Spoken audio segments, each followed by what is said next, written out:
I've been teaching for 30 years, and the standards-based reporting has been discussed for several years. Capel, I've been using it in Capel for about 4 years, and I really have felt like it has made me a better teacher. I feel like it's always been a better way to assess students. You're getting a true assessment as far as what the standard is. You take out some of the discipline issues such as incomplete work and things like that, because you're looking at for a standard, not necessarily how many pages they wrote or did they complete this or that. Even though they need to do that, that's part of being a student, it's still you're looking for a standard. In the traditional system, you have more of a teacher's opinion in there, where with the standards-based, it's the standard's there, or we need to work on it, or we need to go a little bit farther ahead, we need to do some problem solving with this. That's where that differentiation comes in. Tell me, what are some of the characteristics of an insect? It has 6 legs. We've been doing it now in first grade for about 4 years, and I think each year it gets better and better as far as the teachers are becoming more and more comfortable with. Yes, these are the anecdotal records. We're getting better at taking those, knowing what we're looking for. We're looking this year, I know I just came back from a team leader meeting, and we're going to be working on rubrics to help new teachers to the system. And I think that will help greatly to have some rubrics to go by.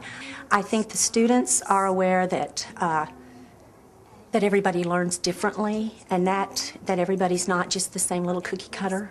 And I think that standards-based helps you with that.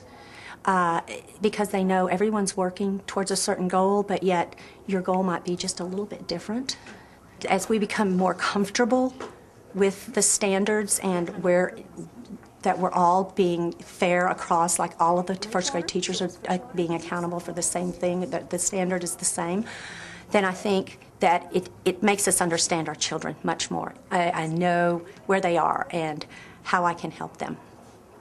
At the first conference that we have, which is early in the year before report cards go home, I always sit down with all of my parents and I show them what the report card's like. I explain the grading and the standards that they're going to be seeing. Most of the feedback that I get has always been very positive, because that's the number one thing in Capel. Parents always want to help their students, and they want to make them a better student, and they're asking, what can I do to help? And with a standards-based report card, they know exactly where they need to help their child, whether it's in math, that they don't understand fractions, or they're having trouble understanding money. There's more accountability, I think, for teachers. You just don't grade a paper, stick it in the grade book, and then at the end of 9 weeks you go in and average and get a grade, and that's it. And if they didn't turn a paper in, well, that's a 0.